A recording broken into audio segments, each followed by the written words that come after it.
10조 정도 영업이익을 발표할 거라고 이제 얘기를 했었는데 그 기대치도 지금 무너졌습니다. 지금 보니까 기술력이 많이 딸리고 있지 않습니까? 지금 엔비디아에 납품이 안 되고 있고 계속 적자고 빅테크 기업들도 뭐 수주가 안 되고 있고 하다 보니까 상당히 위기 상황이죠. 내년에 이제 양산이기 때문에 이게 어떻게 보면 마지막 찬스예요. 삼성한테 지금 에서 완전 역전하겠다 이렇게 지금 전략을 쓰고 있거든요.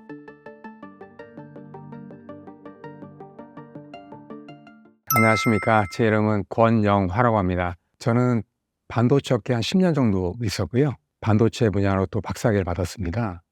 그 다음에 박사학위를 받은 다음에도 한 20편 정도 논문을 썼고요. 그 다음에 또 반도체 관련 책도 3권을 썼습니다. 그래서 반도체 쪽에 연구를 많이 하고 있습니다. 삼성전자가 6만 전자까지 떨어졌습니다. 이렇게 주가가 급락하게 된 배경은 무엇인가요? 오늘 실적 발표를 했지 않습니까? 아침에. 그래서 봤는데 역시나 좀 기대치에 못 미치는 어떤 실적이 좀 발표가 됐어요. 보면 이제 증권사들이 지금 보면 10조 정도 영업이익을 발표할 거라고 이제 얘기를 했었는데 그 기대치도 지금 무너졌습니다. 지금 보니까 9조 1천억 원이 나왔습니다. 그래서 상당히 기대치에 못 미쳤다 이렇게 이제 보고 있는 거죠. 예전에도 이제 그 전반적인 어떤 글로벌 경영 환경이 상당히 좀 불안하다 보니까 경기가 많이 살아나지 않고 있지 않습니까? 특히나 이제 중국도 그렇고 글로벌 경기가 좀 위축되다 보니까 아무래도 실적에 상당히 좀 부정적인 영향이 있었지 않나 이렇게 보고 있고요. 그런 게 많이 반영이 된 것 같습니다. 그래서 주가라는 거는 기본적으로 보시면 어떤 기대치거든요. 앞으로 어느 정도 이제 기업이 성장할 수 있느냐 이게 중요한 건데 그런 기대치가 못 미쳤다는 거죠. 영업이익이 특히나 보시면 이제 한 13조 이상 나올 거라고 이제 예상을 했었어요.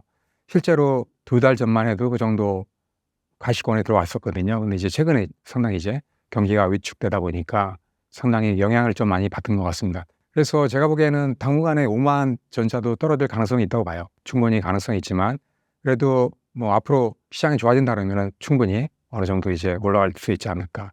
그래서 제가 보기에는 10만 전자는 당분간 좀 어려울 것 같고요. 7만에서 한 8만 정도는 충분히 가지 않을까. 경기가 어느 정도 이제 좋아지게 되면 그렇게 좀 보고 있습니다. 최근 여러 매체에서 삼성전자의 위기설이 많이 들리고 있습니다. 현재 삼성전자는 어떤 위기에 처해 있나요? 지금 이제 전반적인 경기 불황이 이어지고 있다 보니까 그런 게 영향이 많이 있었고 그다음에 또 봐야 되는 게 또 환율이 상당히 또 최근에 이제 많이 떨어지고 있습니다. 그런 것도 이제 삼성전자의 어떤 악재가 될 수 있거든요. 그다음에 또 마찬가지로 최근에 또 성과급이라든지 이런 게 또 많이 지급되다 보니까 아무래도 이제 영업이익도 많이 좀 부정적으로 많이 나오지 않았나 이렇게 보고 있습니다. 전반적인 어떤 위기도 맞죠. 왜냐면은 잘하고 있지 못해요. 솔직히 말씀드리면 경기도 안 좋은 상태에서 삼성도 보시면 지금 뭐 엔비디아 쪽에 HBM3가 지금 뭐 납품이 아직 안 되고 있지 않습니까? 계속 이제 딜레이가 되고 있어요. 아직까지는 언제 될지 모른다는 거죠. 그런 게 있다 보니까 아무래도 좀 뭐 마찬가지로 반영이 좀 되지 않나 이렇게 보고 있는 거고요. 또 봐야 되는 게 또 그 파운드리 쪽이에요. 파운드리도 마찬가지로 빅테크 기업들 수출을 좀 했어야 되는데 지금 수주하는 기업들이 거의 없다는 거죠. 매출에도 안 좋은 영향이 있고 특히나 지금도 이제 마이너스거든요. 적자인 상태다 보니까 파운드리가 상당히 그런 게 종합적으로 상당히 위기인 건 맞습니다. 그래서 최근에 보면 이런 위기를 좀 타개해야 된다고 생각을 하는 것 같아요. 내부적으로도. 그래서 보면 이제 조직의 어떤 문화도 좀 바꾸고 위기의식도 많이 이제 불러일으키고 이렇게 이제 하려고 하는 것 같습니다. 그래서 예전에 보시면은 뭐 신조 같은 경우도 있었는데 그것도 이제 전면적으로 개편한다 이런 얘기가 나오고 있고요. 또 마찬가지로 조직 자체도 상당히 좀 문제가 있다고 봅니다. 여러 가지로 보면 어떤 군대식의 어떤 문화 이런 게 아직까지도 좀 남아 있는 것도 있고 조직 자체가 상당히 좀 경직돼 있습니다. 분위기가 많이 가라앉았어요. 그래서 뭐 이직 같은 경우도 많이 지금 하고 있는 걸로 지금 나오고 있고요. 지금 이제 내부적으로 어느 정도 조금 바꾸려고 얘기를 하고 있는 것 같습니다. 그래서 얘기하고 있는 게 뭐 코아라는 어떤 그 새로운 어떤 전략을 세웠는데 이게 뭐냐면 이제 커뮤니케이트 이제 C가 이제 커뮤니케이트입니다. 이제 서로 이제 소통을 하겠다는 거죠. 그다음에 O는 뭐냐면 이제 오픈리 디스커스입니다. 이게 뭐냐면 이제 예전에 보시면은 그 삼성 같은 경우에는 그 윗선에 이제 보고를 해야 되는데 이게 보면 이제 정확한 전달이 안 되고 있어요. 그러니까 좋은 거는 이제 전달되지만 어떤 문제점이라든지 어떤 정확한 어떤 안 좋은 상황에 대해서는 보고 안 되고 있다는 얘기죠. 왜냐하면 이제 아무래도 그런 안 좋은 얘기를 보고 하다 보면 여러 가지로 뭐 밑에 있는 사람들이 이제 질타를 당하니까 그런 게 이제 무서운 거죠. 뭐 솔직하게 얘기를 못 하는 거예요. 그런 거를. 하다 보니까 이제 그 문제가 제대로 이제 파악이 안 되고 또 어떤 그 문제에 대한 어떤 그걸 해결해야 되는데 이런 해결이 안 되고 있는 거예요. 하다 보니까 이런 문제가 많이 쌓이고 있는 거죠.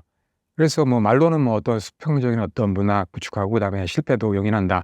이런 게 이제 말로는 하고 있지만 실제적으로 안 되고 있다는 거죠. 그래서 그런 문제를 밝히고 해야 된다 해 가지고 이제 나온 게 이제 R입니다. R이 뭐냐면 reveal이거든요. 그런 어떤 현실적인 어떤 상을 정확하게 이제 전달해야 된다라는 거죠. 그래서 이제 reveal이라는 말이 나온 거고요. 그다음에 E는 이제 새 단계를 실행을 해냅니다. 실행을 하자면 이제 뭐 어떤 결과가 없으니까 당연히 이제 execute 해야 되는 겁니다.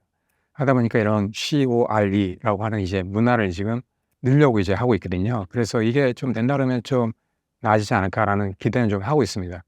그래서 전반적으로 좀 많이 바꿔야 됩니다, 지금. 상당히 어떻게 보면 위기다. 특히나 이제 기술력이 많이 딸리고 있지 않습니까, 지금. HBM도 지금 엔비디아에 납품이 안 되고 있고, 그다음에 또 파운드리도 마찬가지로 계속 적자고, 또 빅테크 기업들도 뭐 수주가 안 되고 있고 하다 보니까 상당히 위기 상황이죠. 지금 상황을 보시면 이제 전략을 좀 바꿨습니다. 어떻게 바꿨냐면 예전에 이제 투 트랙이었어요. 그 메모리하고 그다음에 파운드리를 같이 이제 동시에 이제 한다는 거였는데 그러다 보니까 이제 역량이 분산되는 거예요. 아무래도 이제 TSMC나 이런 데는 파운드리만 하다 보니까 이쪽에 이제 계속 전념을 할 수 있는 거예요. 어떠한 뭐 자원도 마찬가지고 자본도 마찬가지고 이런 식으로 이제 집중을 할 수가 있는데 삼성 같은 경우에는 이제 분산이 되는 거죠. 그리고 또 파운드리 말고도 뭐 시스템 LSI 사업부도 있고 그다음에 또 세트 사업부도 있기 때문에 역량이 상당히 분산되는 거죠. 하다 보니까 모든 걸 다 잘 하려다 보니까 어느 것도 제대로 되고 있지 않은 그런 상황이 된 거죠. 그래서 최근에 좀 바꿨습니다. 일단은 메모리 분야부터 살리겠다 이런 거거든요. 그래서 메모리 쪽에 집중을 좀 하고 있습니다. 일단은 HBM을 엔비디아 쪽에 납품이 돼야 되는 거니까 이쪽에 좀 많이 포커스를 하고 있는 것 같아요. 물론 그렇다고 이제 파운드리 사업은 포기하는 건 아닙니다. 일단은 기본적인 전략은 뭐냐면 파운드리 사업은 일단 선단 공정 이쪽에만 포커스를 하겠다. 성숙 공정이라든지 뭐 7나노 이상 그런 공정들은 지금 이제 잠시 멈춘 상태입니다. 첨단 공정 2나노 특히 이쪽에 지금 포커스를 하고 있어요. 그래서 이쪽에 지금 계속 투자를 하고 있습니다. 뭐 장비도 셋업하고 있고요. 이런 식으로 왜냐하면 이제 내년에 이제 2나노 양산이기 때문에 이게 어떻게 보면 마지막 찬스예요. 삼성한테 2나노 이쪽에서 TSMC를 따라잡아야 된다. 이런 게 이제 아직까지는 유효합니다. 하기 때문에 이쪽에 지금 포커스를 하고 있어요. 그래서 내년에 어떤 뭐 기회가 될 수도 있어요. 만약에 기회 방식 2나노 성공적으로 양산하고 그다음에 마찬가지로 또 수율이 상당히 좋게 나온다면은 TSMC를 2나노에서는 따라잡을 수 있을 가능성도 있거든요. 하다 보니까 이쪽은 포기를 못 하는 거예요. 그래서 이쪽에 지금 포커스를 좀 하고 있습니다. 삼성전자가 기존에 잘하던 디램 부문에 있어서도 경쟁력을 잃어가고 있다는 분석이 나옵니다. 현재 어떤 상황인가요? 보면은 HBM 시장 점유율 전망인데요. 지금 삼성전자하고 SK하이닉스 이렇게 나오는데요. 보시면은 SK하이닉스가 2023년도에도 53%, 삼성전자가 38%였어요. 근데 올해 보시면은 지금 이제 보시면은 SK하이닉스가 59%로 올라가고요. 삼성전자는 떨어집니다. 이런 식으로 지금 상이 안 좋다는 얘기죠. 하다 보니까 이런 것도 이제 주가에 지금 반영이 되고 있는 거고요. 이게 지금 엔비디아의 어떤 납품이 기점이 될 것 같습니다. 그다음에 또 그게 만약에 된다면은 또 내년에 양산 예정인 HBM4 이것도 지금 기회가 될 수 있거든요. 그래서 어떻게든 지금 HBM 쪽에서 삼성전자는 SK하이닉스를 쫓아가야 됩니다. 그 시작에 이제 엔비디아에 납품이 되는 거죠. 지금 그게 흡수무입니다. 가장 중요한 이슈거든요. 이게 일단 돼야 되기 때문에 이쪽에 삼성도 마찬가지로 집중을 하고 있습니다. 삼성전자에게 지금과 같은 상황을 반전시킬 기회가 있을까요? 올해 하반기 안에 엔비디아의 HBM3E가 납품이 된다면은 어느 정도 이제 기회가 생기는 거죠. 일단 그게 기본적인 어떤 기회가 될 수 있는 거고요. 또 마찬가지로 HBM4가 내년 말에 이제 SK하이닉스는 이제 출시를 하거든요. 삼성도 그 이후에 바로 이제 출시를 합니다. 하기 때문에 이게 또 기회가 될 수 있어요. 삼성이 지금 HBM4에서 완전히 역전을 하겠다 이렇게 지금 전략을 쓰고 있거든요. 그 왜 그러냐면 SK하이닉스가 일단은 그 수율이 상당히 높아요. 삼성전자는 상당히 수율이 그거에 비하면 상당히 낮거든요. 하다 보니까 완전히 뒤처진 거예요. 그 방식이 좀 달라요. SK하고 그다음에 삼성하고. 그 방식 자체도 SK하이닉스가 좀 우월합니다. SK하이닉스가 이제 삼성을 앞선 거죠. 그래서 삼성 같은 경우에는 HBM4에서 완전히 다른 방식을 합니다. 그래서 이제 SK하이닉스를 쫓아가겠다, 뛰어넘겠다 이런 거거든요. 뭐 나중에 얘기하겠지만은 그 방식이 뭐냐면 이제 하이브리드 본딩이라는 방식이 있어요.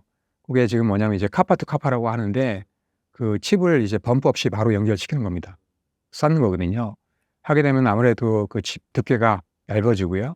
그다음에 또 열 방출이 상당히 좋습니다. 전기 저항이라든지 이런 것도 상당히 감소합니다. 그런 기회를 지금 이제 노리고 있는 겁니다. 그다음에 또 봐야 되는 게 뭐냐면 일단은 그 로직 다이라는 게 있는데 예전에는 이제 2.5D 패키징으로 했었어요. 옆에 이렇게 패키징을 했었는데 HBM을 앞으로 이제 쌉니다. 그 밑에 이제 GPU가 들어가고 그다음에 또 로직 다이가 들어가거든요.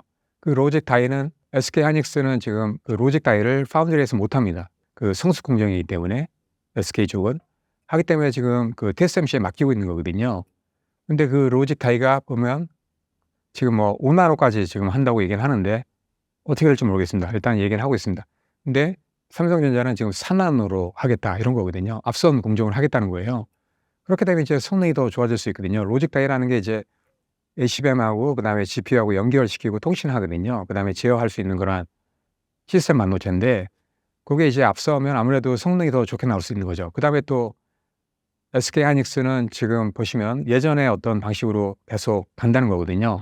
MR 머프라고 그 방식으로 갑니다. 근데 이제 삼성은 하이브리드 본딩 가면서 이제 역전을 시키겠다 이런 거거든요. 그래서 그런 게 지금 만약에 효과적으로 된다면 어느 정도 이제 역전할 가능성도 있는 거죠. 그래서 금방은 아니지만 그래도 이제 내년 하반기 2026년 초 이때가 되면 이제 양산을 하게 되면 아무래도 기회가 있는 거죠. 그래서 물론 이제 엔비디아 쪽에 납품하는 것도 신경을 쓰고 있지만 그거보다는 일단은 HBM4에서 완전히 역전을 시키겠다 이런 전략을 세우고 있어요. 그래서 그게 아마 잘 된다면 아마 역전될 가능성도 있습니다. 그래서 그런 게 이제 기회가 될 수 있고요. 또 마찬가지로 파운드리도 기회가 될 수 있어요. 빅테크 기업이나 뭐 그다음에 대형 패밀리스 기업들 수주를 거의 못 하고 있어요. 파운드리에서. 근데 지금 만약에 앞으로 빅테크라든지 뭐 대형 패밀리스 기업들을 수주한다 그러면 아무래도 이제 기회가 될 수 있는 거죠. 만약에 몇 개만이라도 아마 수주가 가능하다 그러면 적자는 면할 것 같습니다. 그래서 지금 너무 조그만 기업들만 지금 하고 있기 때문에 매출이 별로 이렇게 반영이 안 되고 있거든요. 하기 때문에 제가 보기에는 기회가 내년이 될 것 같습니다. 그래서 2나노 반도체에서 GA 방식 도입하면서 만약에 수율이 좋게 나온다면은 제가 볼 때는 상당한 기회가 될 수 있거든요. 물론 이제 TSMC도 2나노 공정을 하지만 문제가 있어요. 뭐냐면 이제 GA 방식은 처음이거든요. 하기 때문에 이게 어떤 변수가 생겨가지고 수율이 안 좋게 나오거나 아니면 양산이 딜레이 될 가능성도 없지 않아 있거든요. 이런 게 만약에 최소한 뭐 양산은 제대로 되더라도 수율이 상당히 떨어진다 그러면은 삼성한테 상당한 기회가 될 수 있죠.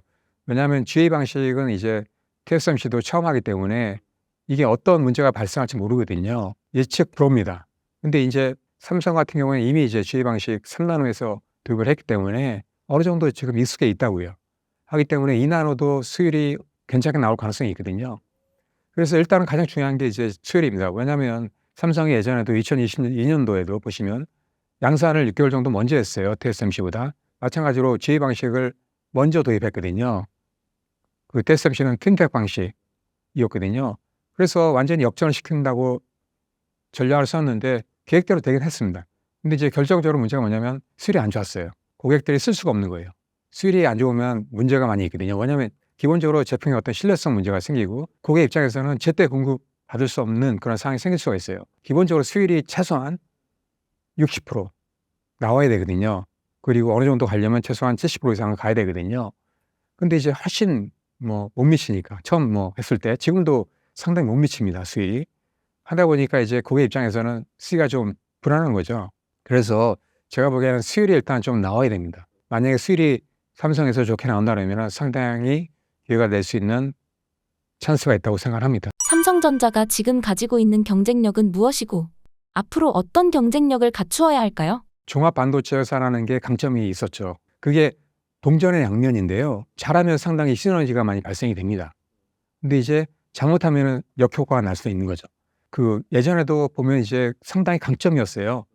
모든 걸 다 한다는 게. 왜냐하면 이게 시너지가 될 수 있는 게 삼성 같은 경우에는 이제 수직 다각화가 돼 있지 않습니까? 그래서 칩을 만들면은 파운드리에서 제조가 돼요.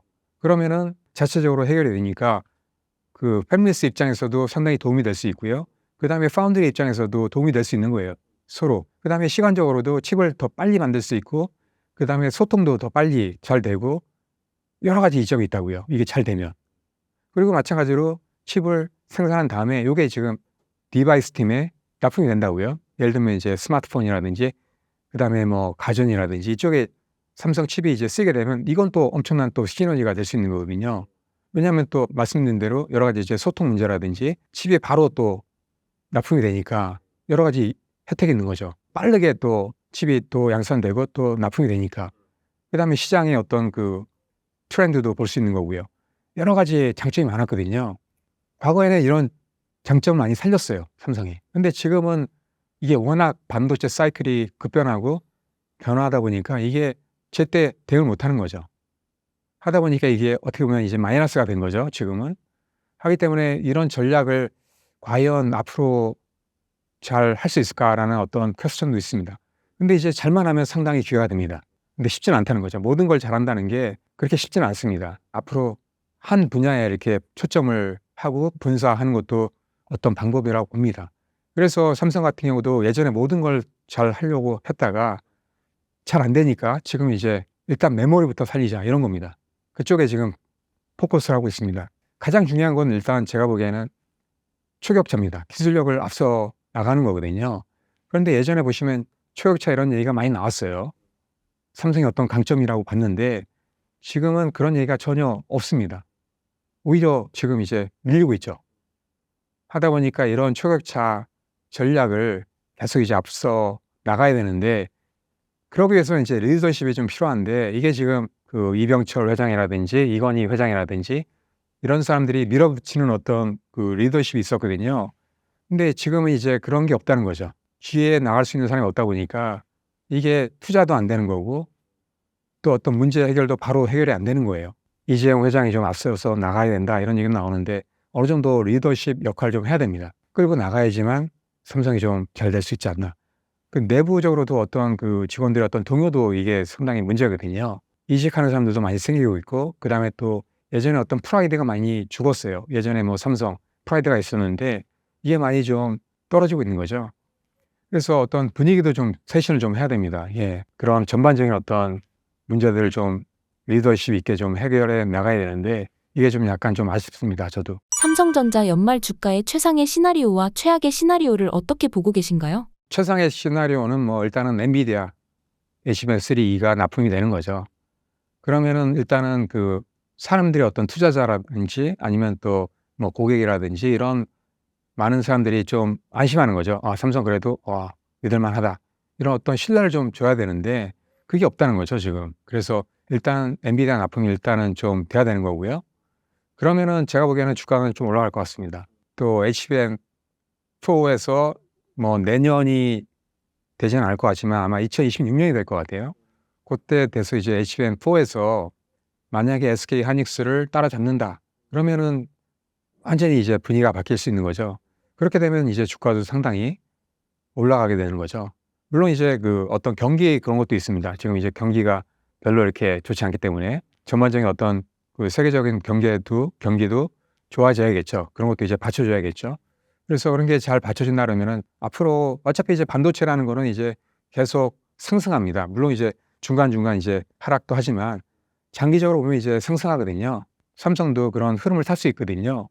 그래서 제가 보기에는 일단은 기술력 일단 앞서야 됩니다. HBM 이쪽에서 상당히 지금 중요하고요. 그다음에 또 말씀드린 대로 이제 파운드리도 마찬가지로 지금 내년이 기회가 될 것 같으니까 그때 이제 2나노 반도체를 양산을 수율이 좋게 잘 하는 게 상당히 중요할 것 같습니다. 그렇게 되면 이제 10만 전자도 충분히 기대를 할 수 있는 거죠. 최악의 시나리오는 경기가 뭐 상당히 지금처럼 더 안 좋아진다 그러면 상당히 악조건이 되는 거죠. 그러면 충분히 이제 주가도 떨어질 수 있고 그다음에 또 삼성이 마찬가지로 엔비디아 납품이 계속 올해도 안 되고 내년도 계속 간다 그러면은 실망을 더 할 수 있는 거죠. 그다음에 마찬가지로 파운드리도 지금 상태로 계속 간다 그러면은 상당히 또 떨어질 수도 있는 거죠. 그래서 제가 보기에는 뭐 떨어질 수도 있어요, 분명히. 뭐 5만 전자까지 떨어질 수 있습니다. 단기적으로는 떨어질 수 있지만 제가 보기에 장기적으로 간다 그러면은 충분히 올 수 있다고 봅니다. 2025년 반도체 시장 전망 어떻게 예상하시나요? 2023년도에 마이너스 8% 이상 떨어졌습니다. 그러다가 올해 그래도 16% 정도 올라갈 걸로 보입니다. 그 다음에 또 내년은 12.5% 정도 올라갈 걸로 보입니다. 이게 보시면은 그 반도체라는 게 기본적으로 계속 성장을 했습니다. 시장이라는 게. 보시면 과거에도 그렇고 앞으로도 아마 그럴 겁니다. 물론 지금처럼 경기에 어떤 불황이 오게 되면 떨어집니다. 단기적으로는 떨어질 수 있지만 길게 보면 상당히 우상향한다. 이런 건 이제 정설이거든요. 앞으로도 아마 그럴 것 같습니다. 근데 이 주기가 좀 짧아질 수는 있어요. 지금 워낙 이제 변화가 심하기 때문에 불황이 예전에 메모리 같은 경우에 3, 4년마다 한 번씩 왔지만 약간 더 짧아질 수는 있지만 앞으로도 계속 이런 식으로 뭐 3, 4년 주기로 좀 떨어졌다가 그 다음에 다시 올라가고 이런 식으로 하면서 장기적으로는 계속 올라갈 겁니다. 왜냐하면 이 올라가는 이유가 있는데요. 새로운 애플리케이션이 계속 나옵니다. 3, 4년 전만 해도 AI라는 게 없었잖아요. 이런 새로운 애플리케이션이 계속 생깁니다. 그래서 앞으로도 마찬가지로 분명히 새로운 애플리케이션이 생길 거거든요. 그게 뭐가 될지 모릅니다. 앞으로 3년, 4년 가서 분명히 AI도 반드시 이제 성장할 거고요, 시장이. 그 다음에 뭐 앞으로는 뭐 양자 컴퓨팅이라든지 뭐 이런 새로운 또 애플리케이션이 나올 거거든요. 하기 때문에 계속 시장은 성장을 하게 됩니다. 물론 이제 없어지는 것도 있습니다, 분명히. 근데 이제 없어지는 그런 애플리케이션보다는 새로 생기고 성장하는 그런 애플리케이션이 더 많다는 거죠. 하기 때문에 반도체 시장은 장기적으로 보면 계속 성장한다. 이렇게 이제 보고 있습니다, 앞으로도. 2025년 반도체 대장주는 어디가 될 것으로 보시나요? 그 AI 관련돼서 하는 기업들이라고 봐요. 그게 이제 대표적으로 TSMC하고 엔비디아라고 보거든요. TSMC 보시면은 지금 AI 쪽에 지금 뭐 시장이 이렇게 좋지 않은데도 불구하고 계속 매출이 올라가고 있습니다. AI 쪽에 지금 한 95% 정도 거의 독점을 하고 있거든요. 계속 성장합니다. 분기마다 지금 10% 이상 계속 올라가고 있거든요. 아마 내년에도 아마 특별한 이변이 없는 한 그렇게 할 것 같습니다. 특히나 보시면 인텔 같은 경우에 지금 이제 좀 불안한 상황이지 않습니까? 상당히 안 좋은 상황이기 때문에 TSMC가 아마 좀 우려를 했었는데 경쟁자에 대해서 그런 게 이제 없어지다 보니까 또 마찬가지로 삼성도 지금 기대만큼 지금 못하고 있기 때문에 엄청난 기회가 또 앞으로 될 수 있는 거죠. 그래서 당분간 TSMC가 지금처럼 계속 어느 정도 독점해 나가지 않을까 이렇게 이제 보고 있는 거죠. 그래서 내년도 아마 그럴 것 같고요.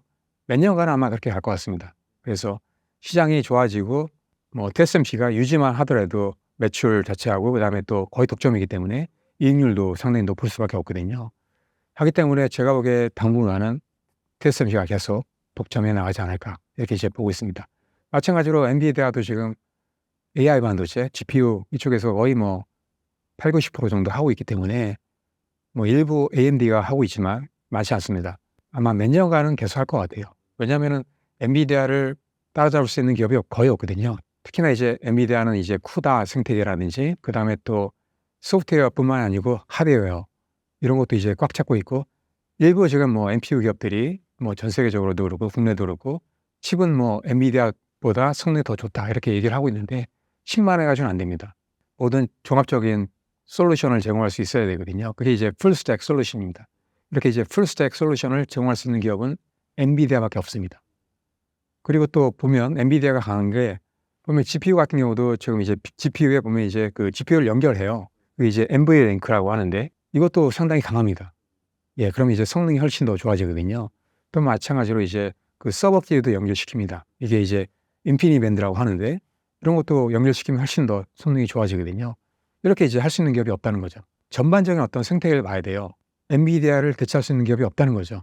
칩을 더 성능이 좋게 만들 수 있는 기업은 분명히 지금도 있습니다. 근데 이제 칩만 해가지고는 고객이 원하는 솔루션이 아니라는 거죠. 하기 때문에 종합적인 풀스택으로 제공할 수 있는 기업은 엔비디아밖에 없습니다. 그래서 인공지능이 시장이 앞으로도 계속 성장하기 때문에 그런 수혜를 받을 수밖에 없다. 이렇게 이제 보고 있습니다. 반도체 시장은 대표적인 경기순환주인데요. 반도체 주식은 언제 매수하고 언제 매도하는 게 좋을까요? 우량주를 잘 골라야 돼요. 그러니까 기술력이 있고 그다음에 또 시장 어떤 트렌드에 맞는 그러한 기술을 갖고 있는 기업들 있지 않습니까? 독점이면 더 좋죠. 예를 들면 뭐 엔비디아라든지 그다음에 또 ASML 이런 기업들은 아직까지는 거의 독점이기 때문에 이렇게 이제 트렌드와 맞고 기술력 있는 기업들 이런 기업들이 좋다고 보는 거죠.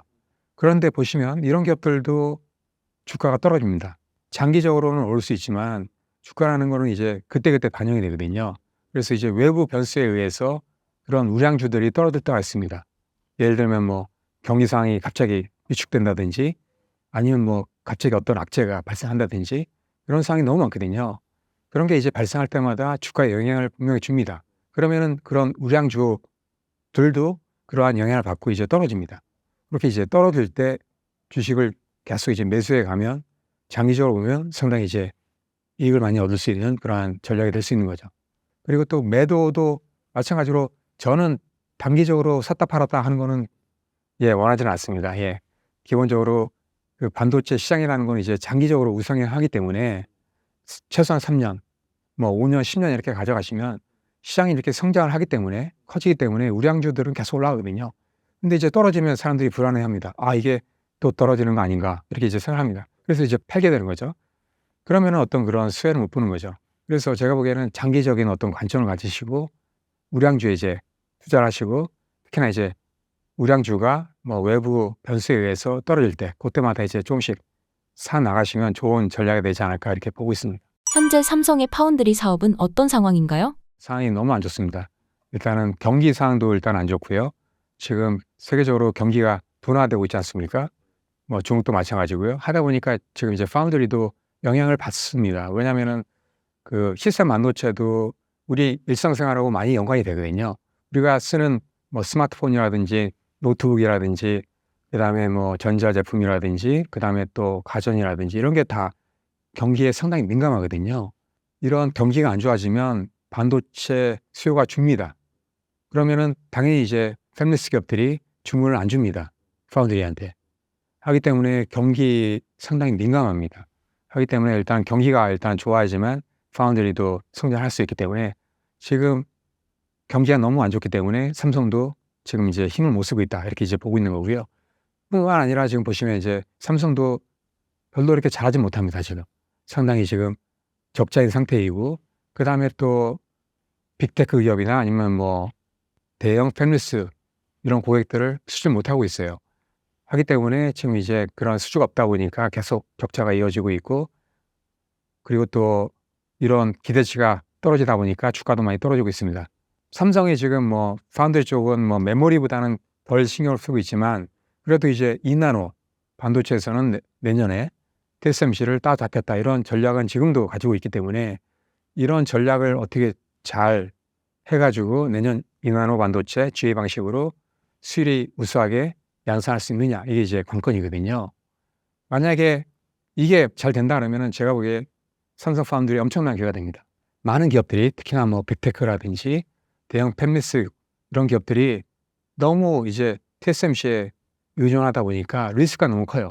일단은 가격을 너무 비싸게 받고 있고요. 그 다음에 또 뭐 퀄컴이라든지 AMD 이런 기업들이 우선순위에서 밀리고 있어요. 왜냐하면 지금 뭐 애플이라든지 그 다음에 또 엔비디아, 특히나 엔비디아 주문 수량이 지금 너무 폭주하고 있기 때문에 다른 기업들을 신경 못 씁니다. 하기 때문에 밀리는 거예요. 그러니까 상당히 불만이 많죠. 하다 보니까 그 더블 벤더로 쓰려고 생각을 하고 있습니다. 지금도. 근데 이제 삼성이 너무 수율이 안 좋고 잘 못하다 보니까 안 오고 있는 거거든요.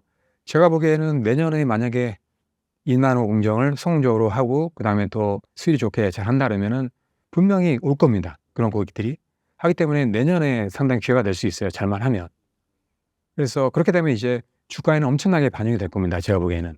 일단은 좀 그런 기회를 좀 살려야 됩니다. 그래서 삼성도 지금 2나노만큼은 지금 전략적으로 지금 투자를 하고 있습니다.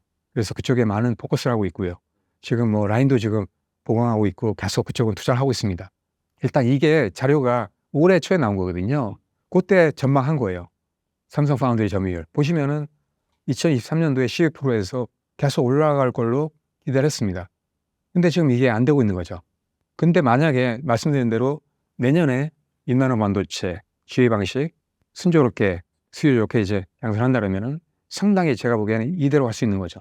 고객도 마찬가지예요. 지금 2024년도 100개가 좀 넘는데 이게 계속 늘고 있어요, 지금. 근데 이제 이 중에는 큰 고객들이 없다는 거죠.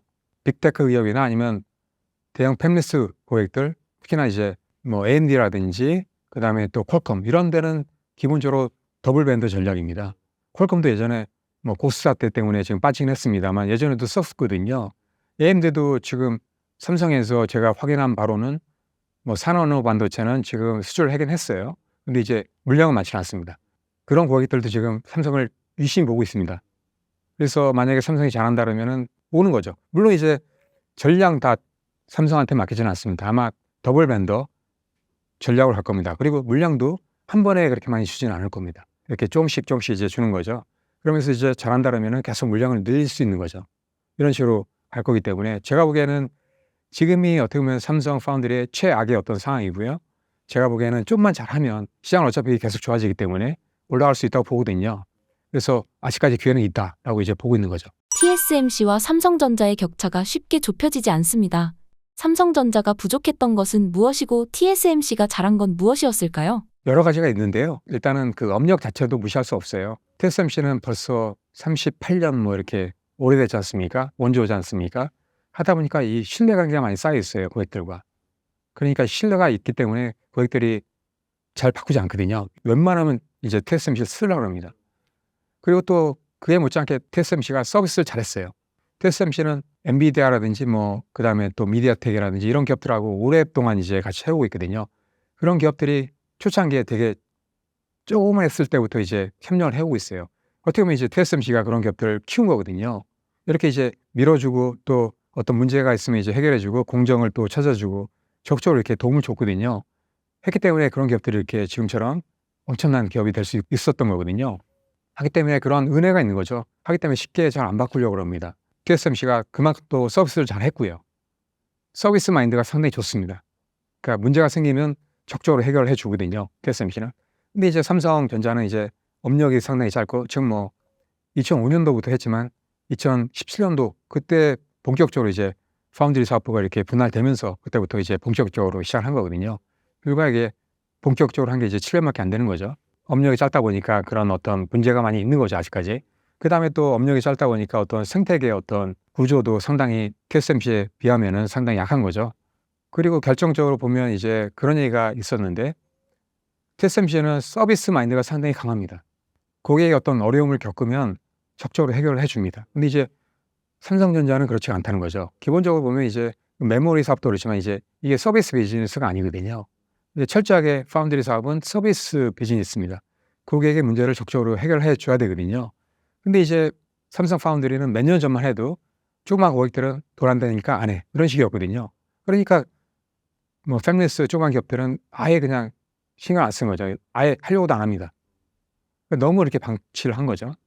그래서 그런 문제를 깨달은 거예요. 삼성 파운드리도. 하기 때문에 지금 뭐 이제 팹리스 기업이랑 같이 이제 공생해야 된다. 그래서 이제 많이 키우고 있지만 아직까지는 좀 부족합니다. 그래서 일단은 제가 보기에는 팹리스 기업들을 좀 이제 키워줘야 됩니다. 희생을 좀 해야 되는데 그런 희생 정신이 아직까지는 좀 부족하다는 거죠. 그리고 서비스도 적극적으로 해결해줘야 되는데 지금 보시면 이제 삼성 파운드리 같은 경우에는 문제 니들이 알아서 해결해 이런 식이에요. 하다 보니까 고객 입장에서는 상당히 좀 불만이 있는 거죠. 이 비즈니스 자체가 좀 다릅니다. 메모리 비즈니스하고 파운드리 비즈니스하고 좀 다릅니다. 메모리 비즈니스는 그냥 만들어서 그냥 고객이 원하면 갖다 주면 끝이에요. 왜냐하면 또 제품 자체가 또 범용이기 때문에 뭐 SK를 쓰나 뭐 삼성을 쓰나 똑같습니다. 그래서 그냥 갖다 주면 됩니다. 어떤 뭐 서비스도 필요 없어요. 그냥 갖다 주면 끝이거든요. 근데 이제 파운드리 사업 자체는 고객이 이제 제품을 개발할 때부터 그때부터 이제 관여를 해줘야 되거든요. 그래서 이제 어떤 그 문제점이라든지 이런 게 많이 발생하면 그때그때 이제 문제를 해결해 줘야 됩니다. 그다음에 필요에 따라서는 뭐 공정도 맞게 이제 찾아줘야 되고요.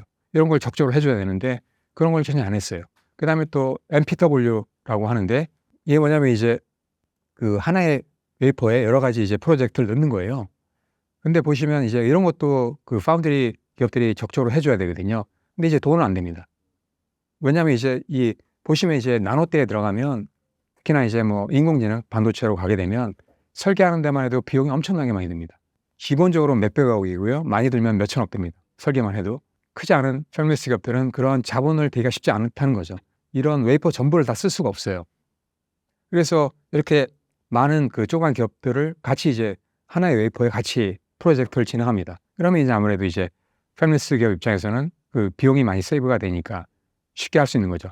그리고 또 이렇게 그 팹리스 기업들이 이렇게 테스트를 하고 검증을 해야만 또 이제 양산을 할 수 있는 거거든요. 이게 있어야만 됩니다. 근데 이제 삼성은 그런 MPW 서비스를 거의 안 했다는 거죠. 근데 지금은 뭐 매년마다 이제 한 30회 이상 한다고 얘기를 합니다.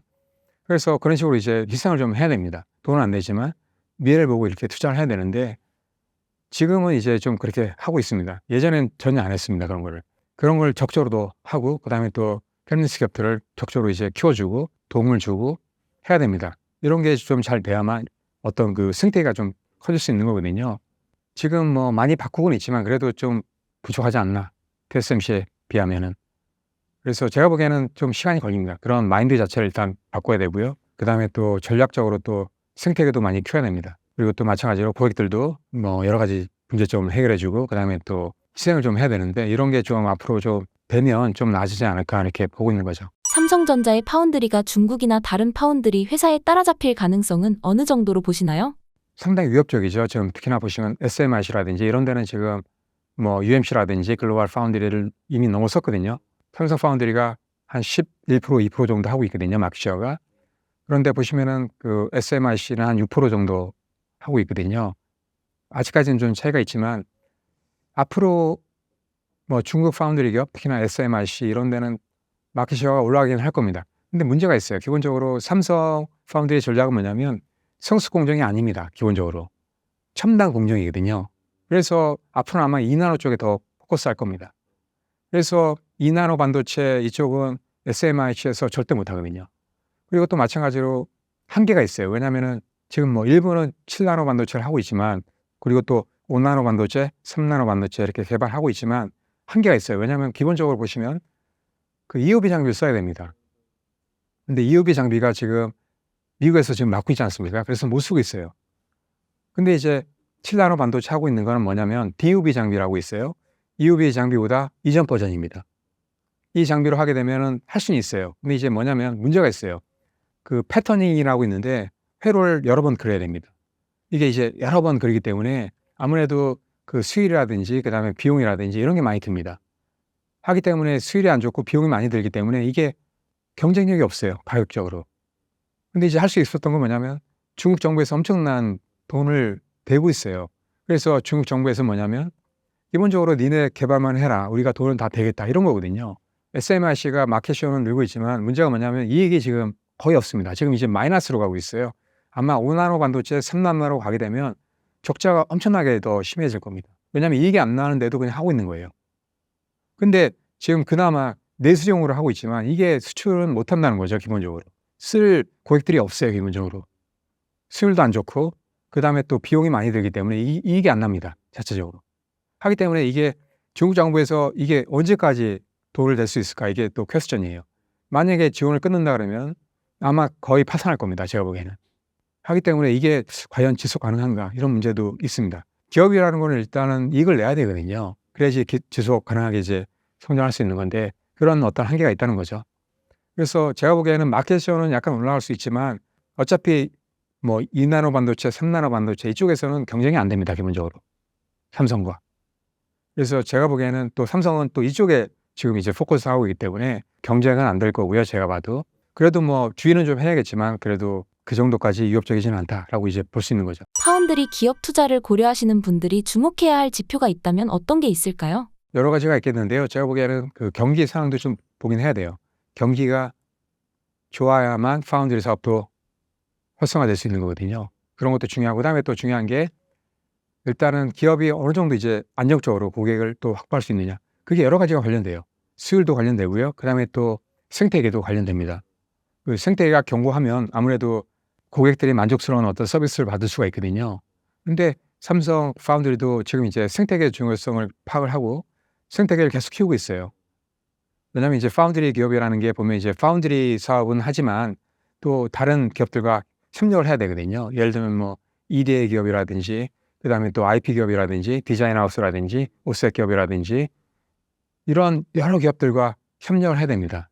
근데 이런 그 생태계가 TSMC는 오랫동안 굳건하게 이제 갖춰 있는 거죠. 그래서 상당히 안정적이에요. 그리고 마찬가지로 또 오래 하다 보니까 수율도 상당히 좋습니다. 수율이라는 건 기본적으로 업력이 길수록 수율은 올라갈 수밖에 없는 거거든요. 그리고 상당히 안정적이죠. 왜냐하면 이제 너무나 이제 생태계가 견고하게 이제 굳혀져 있으니까. 근데 삼성은 아직까지는 견고하지가 않은 거죠. 그다음에 또 수율도 너무 안 좋은 거죠, 아직까지는. 하다 보니까 고객들이 불안한 거예요, 맡기기가. 그리고 또 결정적으로 뭐가 있냐면은 인텔이나 그 삼성 파운드리는 그 IDM 기업이지 않습니까? 이것저것 다 합니다. 또 내부적으로 또 설계팀이 있어요. 하다 보니까 고객들이 보기에는 아직까지는 불안한 거예요. 왜냐하면 이제 설계 자산을 설계팀에 내부적으로 이제 뺏길 수 있다라고 이제 볼 수 있는 거죠. 그런 것 때문에 분사 얘기도 많이 나오긴 하지만 그런 어떤 불안 요소도 있는 거예요. 하다 보니까 이제 그 팹리스 기업들이 이제 안심하고 이제 맡길 수 없는 거죠. 일단은 그 팹리스 고객들이 안심하고 안정적으로 맡길 수 있는 어떤 환경을 좀 조성을 해야 됩니다. 그게 이제 TSMC라는 거죠, 아직까지는. 그래서 계속 이제 시간이 흐르면서 그런 어떤 수율이라든지 그다음에 생태계라든지 이런 것도 이제 잘 갖추면 기회는 있어요. 왜냐하면은 그 TSMC에서 모든 걸 다 할 수는 없거든요. 지금 이제 보시면 TSMC가 캐파가 거의 뭐 풀가동입니다. 100% 거의 풀가동이거든요. 수량이 넘쳐버리면 고객은 어쩔 수 없이 이제 다른 파운드를 고려해야 되는 거거든요. 인텔은 지금 뭐 상태가 안 좋으니까 삼성이 이제 기회가 될 수 있는 거죠. 그래서 삼성 파운드가 좀만 잘하면 기회는 충분히 있습니다. 또 시장 자체도 앞으로 AI 쪽은 상당히 계속 커지기 때문에 충분한 기회가 있지 않나 이렇게 보고 있는 거죠. 마이크론이 깜짝 어닝 서프라이즈로 주가가 급등했습니다. 마이크론의 실적이 높을 수 있었던 배경은 무엇인가요? 제가 보기에는 HBM3E 그거라고 봅니다. 왜냐하면 최근에 마이크론이 HBM3E를 엔비디아 쪽에 납품을 하고 있거든요. 하기 때문에 그게 어느 정도 매출에 반영되지 않았나 이렇게 보고 있습니다. 제가 보기에는 앞으로 수량이 늘어날 가능성이 있습니다. 왜냐하면 삼성에서 지금 못 해주고 있기 때문에. 특히나 보시면은 블랙웰 울트라 같은 경우에는 앞으로도 수요가 견조하다 이렇게 얼마 전에 제스왕이 발표를 했거든요. 그 얘기는 뭐냐면 이제 HBM도 수요가 많이 늘어난다 이런 거거든요. 그래서 제가 보기에는 앞으로 HBM 시장은 계속 좋아질 걸로 보고 있습니다. 하기 때문에 마이크론한테도 기회가 된다 이렇게 보고 있고요. 그리고 또 기존에 보시면은 그 데이터 센터 보시면은 서버가 그 기존 서버들이 이제 AI 서버 쪽으로 이제 바뀔 가능성이 많이 있거든요. 그러면 시장이 더 커질 가능성이 큽니다.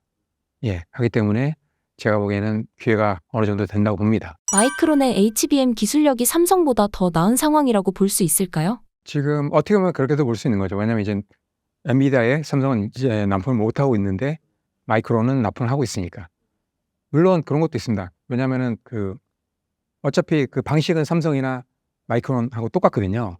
근데 이제 보시면은 이걸 봐야 돼요. 그러니까 엔비디아 같은 경우에 이제 미국 기업이잖아요. 그다음에 또 마이크론도 미국 기업입니다. 이게 맞춰진 게 뭐냐면은 HBM이 지금 SK가 맨 처음에 이제 납품을 했지 않습니까? 거기에 맞춰서 지금 삼성이 하고 있는 거예요. 하다 보니까 약간 불리한 면이 있습니다. 왜냐하면 삼성 자체적으로 테스트했는데 전혀 문제가 없어요. 근데 이제 뭐 엔비디아 GPU랑 맞추다 보니까 그리고 또 마찬가지로 SK 하이닉스랑도 이제 맞춰야 되잖아요. 하다 보니까 이게 좀 문제가 있는 겁니다. 그러니까 삼성한테는 문제가 없지만 고객에 맞춰서 해야 되는데 여기서 이제 문제가 발생할 수 있는 거죠. 그래서 그런 불리한 점이 좀 있습니다. 먼저 선점을 했으면 아무래도 모든 고객들이 거기에 맞추는데 삼성이 이제 따라가야 되는 입장이다 보니까 그런 불리한 점이 분명히 있습니다. 그래서 삼성도 HBM3가 조만간에 납품될 것 같긴 해요. 그렇게 되면 이제 역전의 어떤 발판이 될 수 있는 거죠. 마이크론 실적으로 인해 HBM 시장에 대한 긍정적인 전망이 강화되었습니다. 교수님은 HBM 시장 전망을 어떻게 바라보고 계시나요? 2024년도 보시면 141억 달러입니다. 이게 2029년 377억 달러거든요. 엄청나게 성장하죠. 과거 자료 보시면 이렇게 많이 성장 안 합니다. 근데 이게 새로운 자료가 나올수록 계속 더 폭이 커집니다. 앞으로도 더 커질 가능성이 있다는 거거든요. 그래서 시장이 앞으로 계속 커지기 때문에 제가 보기에는 일단은 뭐 포화는 아니라고 봅니다. 삼성도 분명히 흐름을 조만간에 타지 않을까 이렇게 보고 있는 거죠. HBM 세계 1등 기업인 SK 하이닉스의 주가가 모건 스탠리 보고서로 인해 많이 떨어졌었습니다. 해당 보고서는 어떤 내용이었고 교수님은 어떻게 평가하시나요? 제가 보기에는 너무 과하게 좀 안 좋게 평가하지 않았나 이렇게 보고 있습니다. 실제로 보면은 뭐 그 모건 스탠리가 원래 목표 주가가 26만 원이었어요. 그걸 이제 12만 원으로 내렸거든요. 근데 SK 하이닉스는 보면 이제 지금 18만 원 정도 하죠. 상당히 올랐습니다. 그래서 너무 저평가하지 않았나. 그리고 또 봐야 되는 게 그 이유가 있는데 왜냐하면 지금 이제 HBM하고 그다음에 또 메모리가 뭐 공급 과잉이다. 가격도 떨어질 거다. 이런 것 때문에 지금 이제 낮춘 거거든요. 근데 이제 보시면 최근에 수요가 상당히 견조합니다. 계속 늘어나고 있고요. 약간 뭐 주춤하는 건 있지만, 그래서 제가 보기에는 그 수요가 아직까지 포화는 아니다라고 이제 보고 있기 때문에 또 앞으로 계속 늘어나고 물량이 계속 또 앞으로도 늘어나기 때문에 제가 보기에는 너무 좀 안 좋게 평가하지 않았나 이렇게 이제 보고 있는 거고요. 그리고 또 보니까 자료를 발표하기 전에 이틀 전에 주식을 엄청나게 팔았더라고요. SK 하이닉스를. 그리고 또 얼마 전에 또 엄청나게 100만 주 이상 또 샀더라고요. 약간 의문이 있지 않나. 그래서 지금 금감원에서 지금 이제 조사한다는 얘기를 하고 있는데, 그래서 너무 좀 평가를 잘못하지 않았나 이렇게 지금 보고 있습니다. 제가 보기에 그렇게까지 나빠질 것 같진 않아요. 예, 기본적으로 수요가 견조하고 특히나 이제 얼마 전에도 제스왕이 블랙웰 특히나 울트라도 수요가 상당히 많아질 거다 이렇게 이제 얘기를 했기 때문에 제가 보기에는 HBM도 마찬가지로 더 많이 들어가지 않을까. 그리고 또 이게 루빈으로 가게 되면 HBM이 더 많이 쓰입니다. 기존에 보시면 뭐 6장, 8장, 그 다음에 12장 이렇게 늘어나거든요. 하기 때문에 HBM도 더 많이 들어간다는 얘기거든요. 그래서 수요가 많이 늘기 때문에 제가 보기에는 걱정할 정도는 아니다라고 보고 있습니다. 예, 그리고 마찬가지로 뭐 수요가 많이 늘어나기 때문에 주가도 계속 올라가지 않을까 이렇게 보고 있습니다. SK 하이닉스가 세계 최초로 12단 HBM3 양산에 돌입했습니다. 본격적인 납품 시기는 언제쯤으로 예상하시며 실적 반영은 언제부터 될까요? 제가 보니까 일단 목표는 올해 내에 양산한다 이런 겁니다. 그래서 아마 실적은 제가 보기에는 아마 내년 그때 반영되지 않을까 이렇게 보고 있습니다. 그리고 보시면 전체 디램 내 HBM 비중이 상당히 높아지고 있습니다. 31% 매년 가면 이제 그 정도 추정하고 있거든요. 이게 제가 보기에는 계속 앞으로 더 훨씬 더 늘어납니다.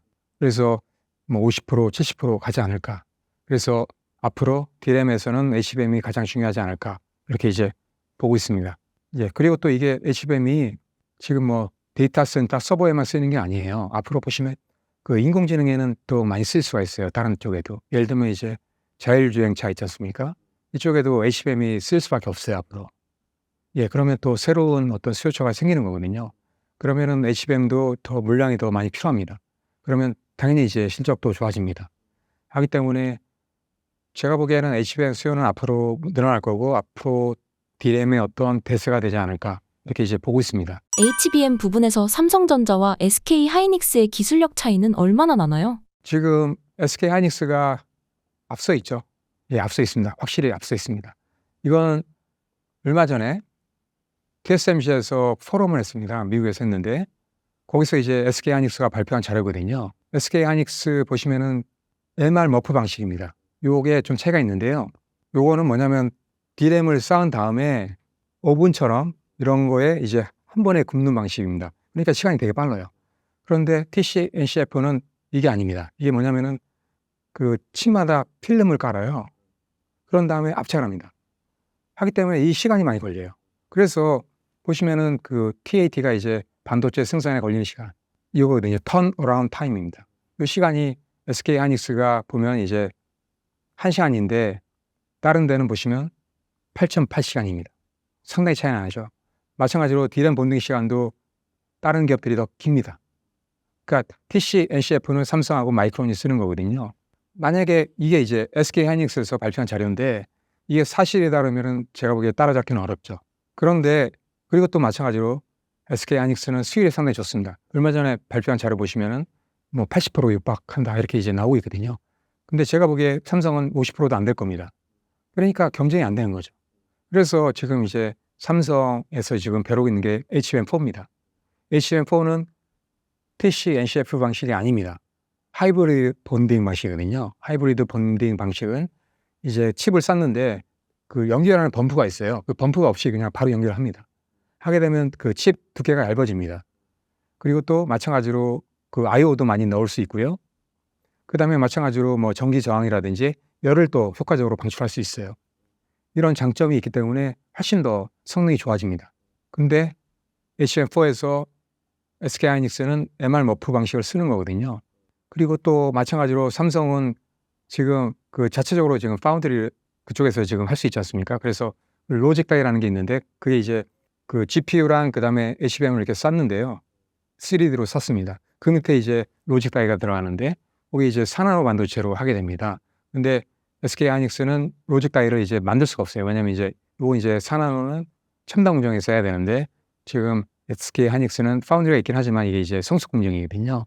하기 때문에 못합니다. 그래서 이제 TSMC랑 하는 건데 그게 지금 뭐 하고 있는 게 지금 이제 5나노 반도체까지 한다는 얘기는 있습니다. 그래도 이제 삼성이 앞서기 때문에 아무래도 성능이 더 삼성이 좋을 가능성이 있는 거죠. 그래서 제가 보기에 HBM4에서 아마 역전할 가능성도 있습니다. 이것 때문에. 뭐 당장은 아니지만 2026년도가 되겠죠. 그때 이제 삼성이 아무래도 이제 잘만 한다 그러면은 역전할 수 있는 가능성도 있기 때문에 삼성은 그 원스톱 솔루션이거든요. 그래서 모든 서비스를 한 번에 제공한다 이런 거예요. 그래서 보시면은 뭐 삼성 같은 경우에는 HBM도 자체적으로 만들 수 있죠. 그다음에 또 로직 다이에도 파운드리에서 만들 수 있죠. 그다음에 패키징도 마찬가지로 자체적으로 패키징 팀이 있습니다. 첨단 패키징을 할 수 있기 때문에. 근데 SK 하이닉스는 이걸 못합니다. 패키징도 지금 뭐 투자를 하고 있지만 첨단 쪽은 못합니다. 하기 때문에 TSMC가 해주고 있거든요. 마찬가지로 또 파운드리도 로직 다이는 뭐 5나노 반도체는 못합니다. 하기 때문에 TSMC에서 지금 대신 이제 해주고 있는 거거든요. 이런 식으로 하게 되면 문제가 뭐냐면 여러 가지 이제 커뮤니케이션이라든지 그다음에 물류라든지 또 시간적인 어떤 렉이 발생할 수 있거든요. 하기 때문에 그 삼성이 전략적으로 내세우고 있는 게 뭐냐면은 원스톱 솔루션이거든요. 그래서 고객이 맡기면 모든 걸 다 한꺼번에 해결해 주겠다 이런 거거든요. 그래서 PFN 일본 기업인데요. 그 기업도 2나노 반도체를 삼성에 맡긴 거거든요. 왜냐하면 특히나 이제 인공지능 하는 기업들은 설계도 상당히 어렵거든요. 2나노 반도체 한다는 게.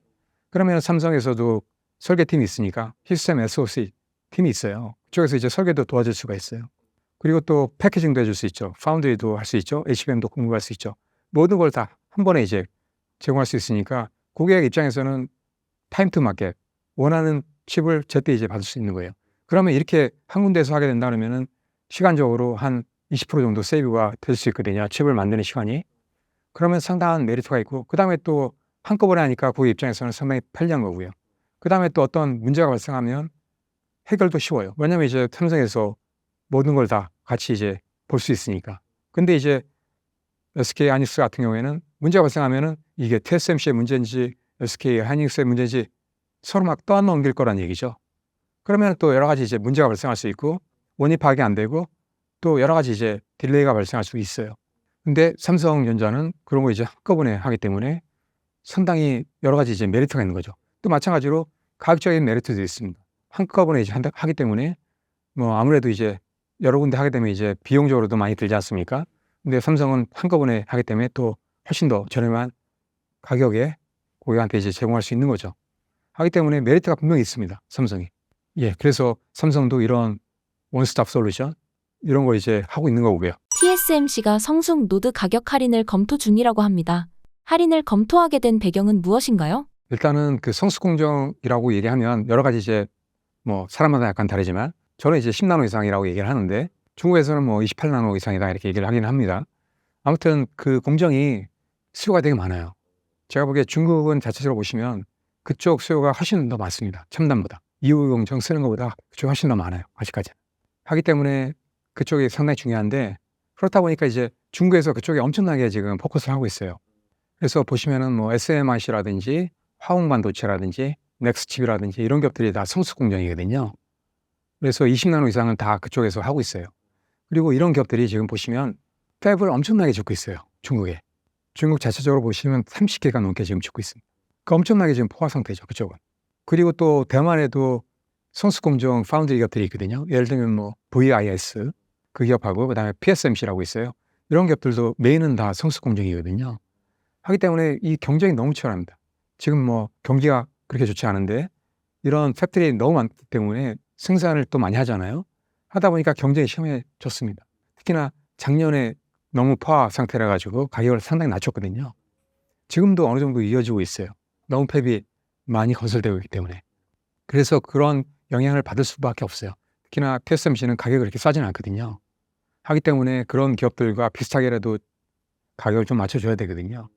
하기 때문에 어쩔 수 없이 낮출 수밖에 없습니다. 그런 상황이기 때문에 불과 뭐 6개월 그 전만 해도 실적을 보시면 TSMC가 그 성수공정 매출이 반이고 그다음에 첨단공정 매출이 반이었거든요. 지금은 아마 그 성수공정보다는 이 첨단공정이 더 올라갔을 겁니다. 매출이. 장기적으로 보면 TSMC도 이 첨단공정 쪽에 포커스할 수밖에 없어요. 그리고 이쪽은 약간 좀 소홀할 수밖에 없어요. 제가 보기에는. 가격을 또 맞출 수밖에 없고 고객들한테. 제가 보기에는 이쪽은 그렇게 힘을 못 쓸 겁니다. 앞으로도.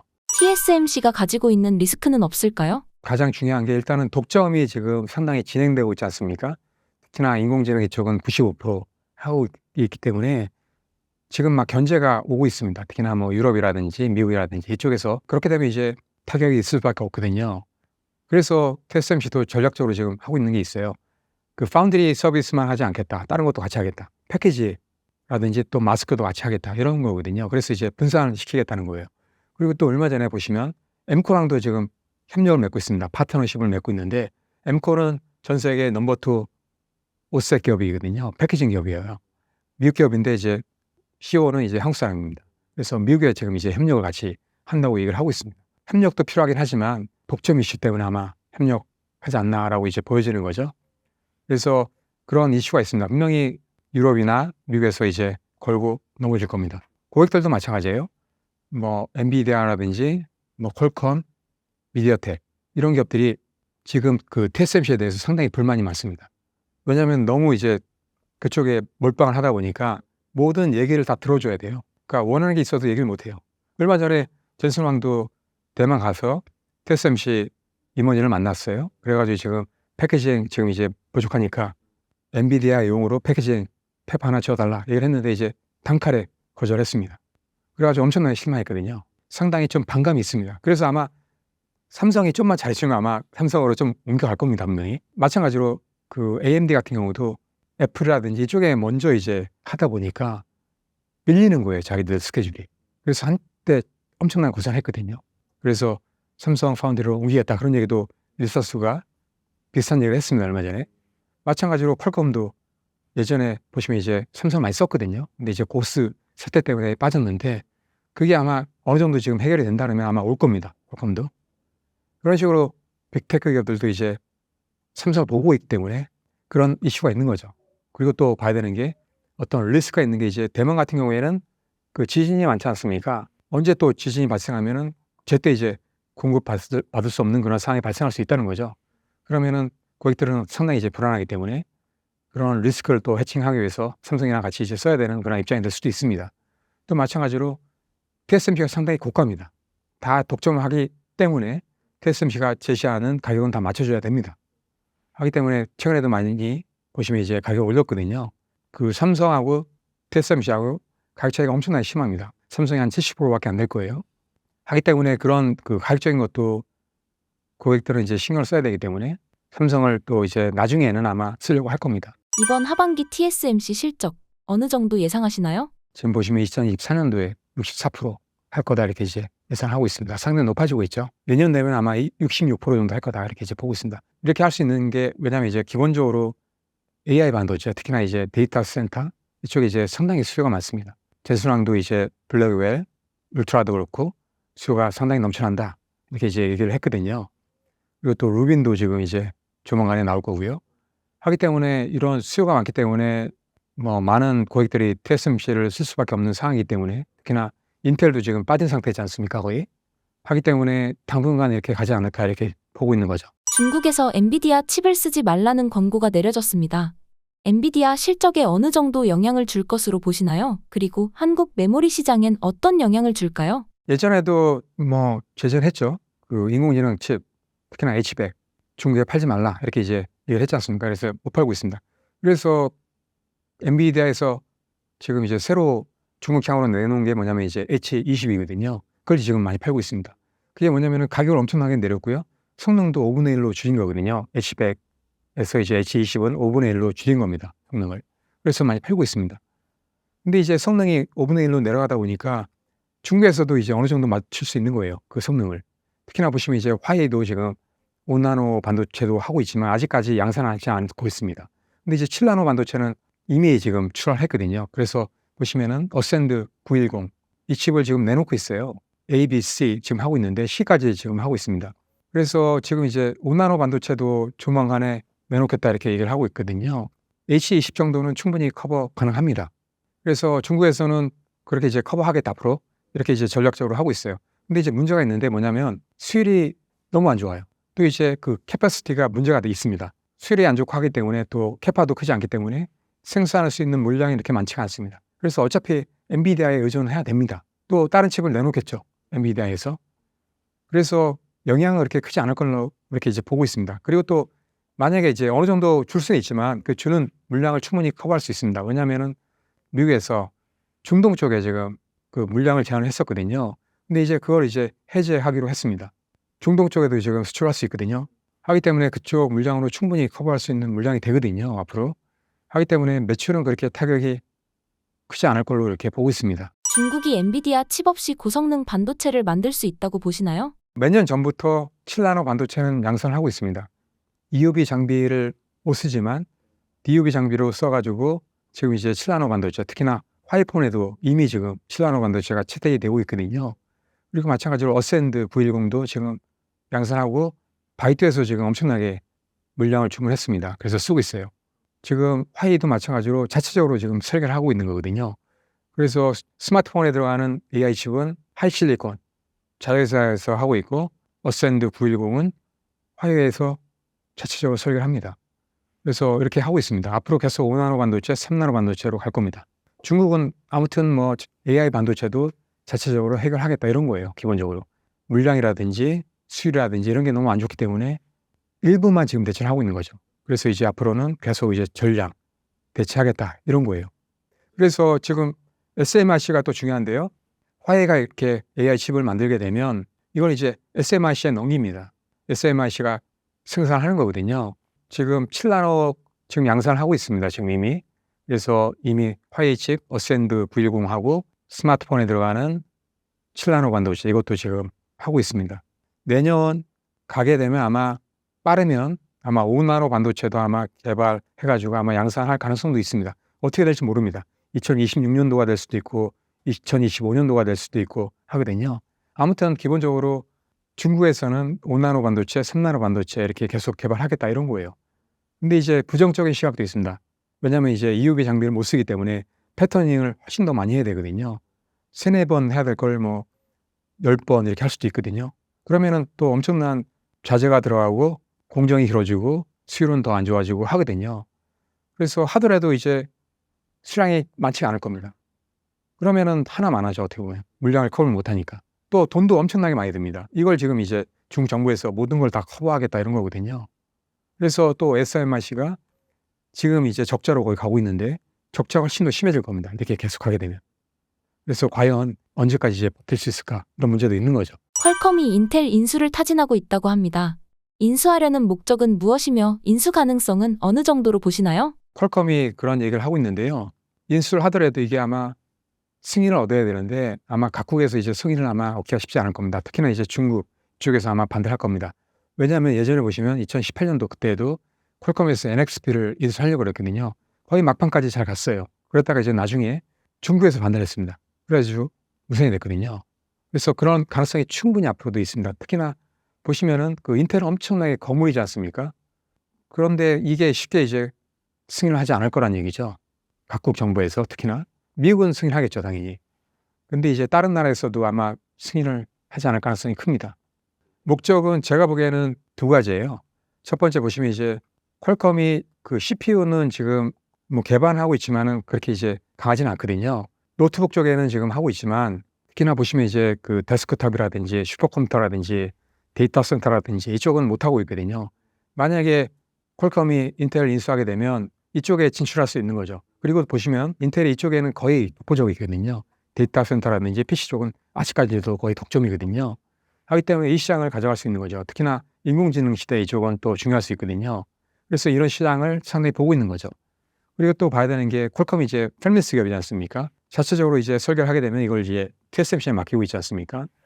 그런데 이걸 이제 자체적으로 할 수 있는 거죠.